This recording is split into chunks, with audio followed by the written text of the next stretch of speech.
ធ្វើ web server នៅក្នុង service IIS ចឹងមុនដំបូងយើងត្រូវ add service IIS សិន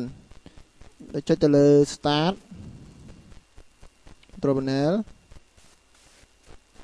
remove program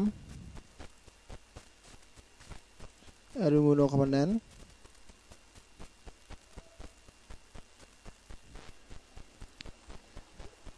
tick ត្រង់ application server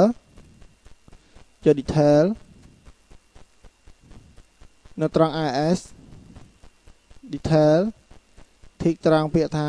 file transfer protocol អានដើម្បី ITP មួយទៀត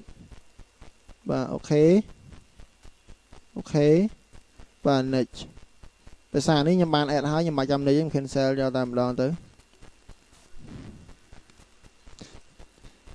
ចឹងខ្ញុំសាកល្បងបើក Internet Explorer IE ដោយសារនេះខ្ញុំមិនទាន់បានធ្វើ web server ទេគ្រាន់ខ្ញុំបើកចង់ទៅតើ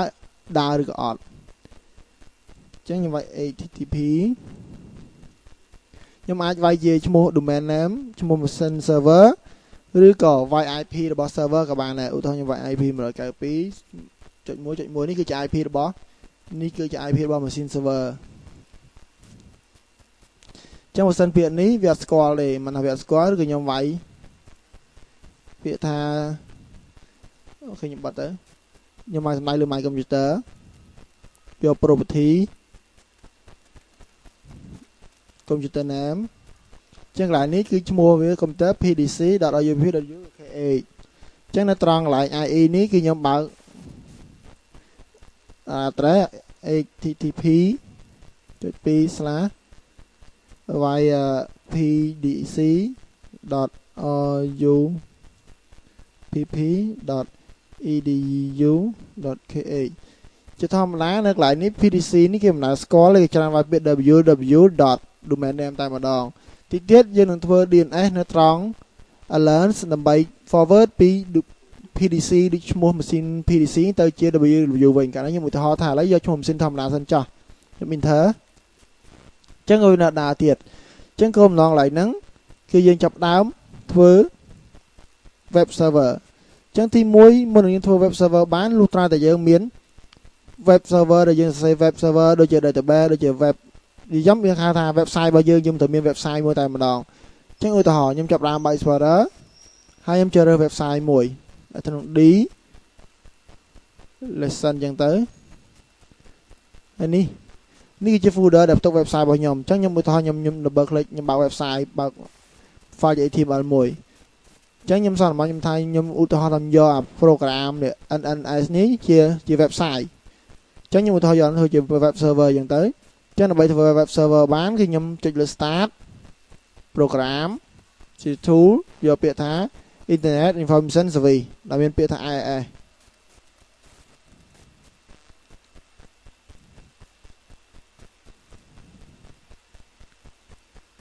តមកខ្ញុំចូលទៅក្នុងឈ្មោះ machine គឺ PDC website ចឹងគឺខ្ញុំមកសំដៅលើ website ខ្ញុំយក new យក website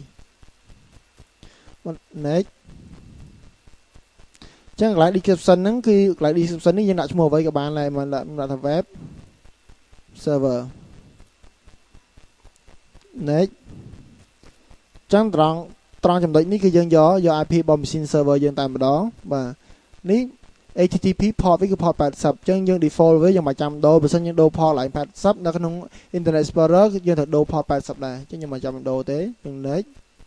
ចឹង path នេះគឺយើងប្រោទៅកាន់ទីតាំងដែលផ្ទុកទៅដោយ website របស់យើងចឹងនៅក្នុង ID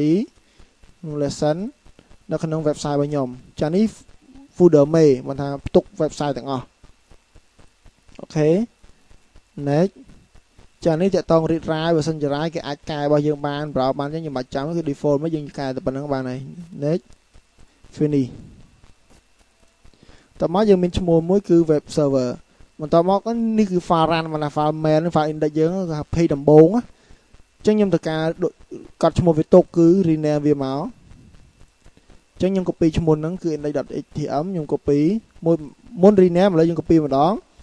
បន្តមកទៀតខ្ញុំមកសំដៅលើឈ្មោះ web server យើងយក property tầm móc nó con lơ document trong trong đấy nhầm remove cho được không hai nhầm add mua được nhầm ăn copy mình trầu nhầm phá ok bà apply ok chứ nhầm tập bình đẳng nhầm refresh tới nâng cao configure web server mình là bình đẳng tế tầm móc nhầm sao là bọn thuộc tệ nếu nhầm thuộc tên là lên machine server chứ nhầm té như vậy HTTP mùi tại IP sẵn chân nó bên nút web serverยังចេញការប្រមុនយើងតែចេញឥឡូវយើងតែចេញទី2គឺយើងសាកតេស្តវាយ domain name ម្ដង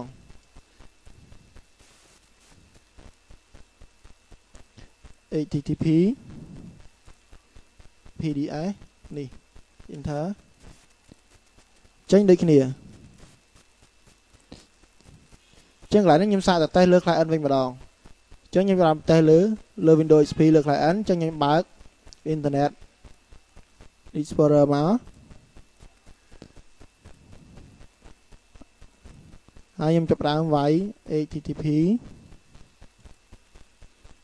domain name ឬ IP ក៏បានថា IP ចុះ enter ต้องចាំបន្តិចចឹង website នៅលើ client ក៏វាចេញដូចគ្នាដែរចឹងឥឡូវខ្ញុំចាប់ផ្ដើមបដូរឈ្មោះទៅជា www វិញឧទាហរណ៍ថានៅលើ client ខ្ញុំវាយនេះលើ Windows XP client ខ្ញុំវាយ http www.rupp.ukh ខ្ញុំ enter ចាំបន្តិច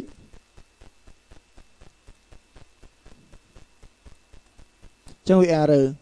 ចឹងមិនថាដោយសារយើងអត់បានធ្វើ new alert នៃ DNS ឲ្យដើរនៃ www ទេ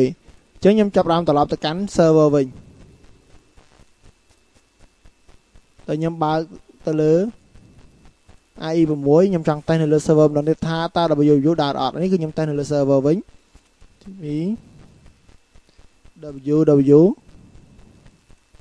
rupp edu.kh ថាចឹងនៅលើ server ក៏វាអត់ដើរដែរចឹងខ្ញុំចាប់ដើមទៅកំណត់នៅក្នុង DNS start program administrator tool យកពាក្យ DNS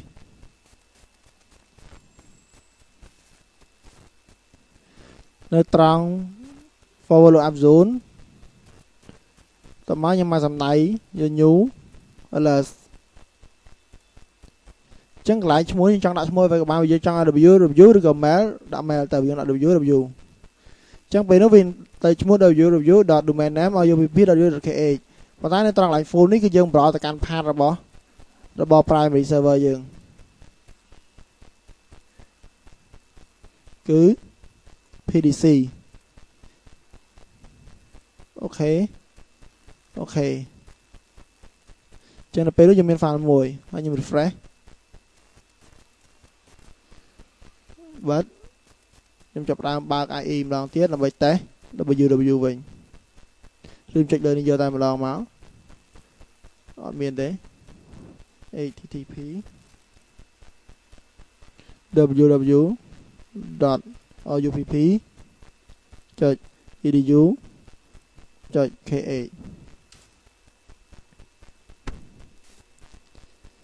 ដោយសារនេះវាអត់ទាន់ refresh affect នៅលើ server យើងចឹងខ្ញុំវាយចូលដោះខ្ញុំវាយ GP update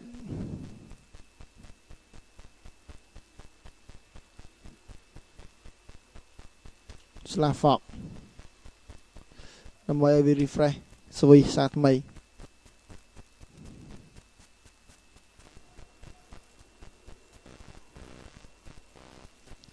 ក្រោយពីយើងបានធ្វើ new alert ក្នុង DNS ហើយយើងចាប់ផ្ដើមវាយ www.rupp.kh enter មកគឺវាបង្ហាញ website ដូចគ្នាចឹងក្នុងករណីបើសិនបើយើងវាយ www.rupp.kh វាអត់ចេញទេគឺយើង restart server ឬ log off server មួយទៅបានវាដំណើរការបាទចឹងក្នុងការដំឡើង web server ទៅបានបញ្ចប់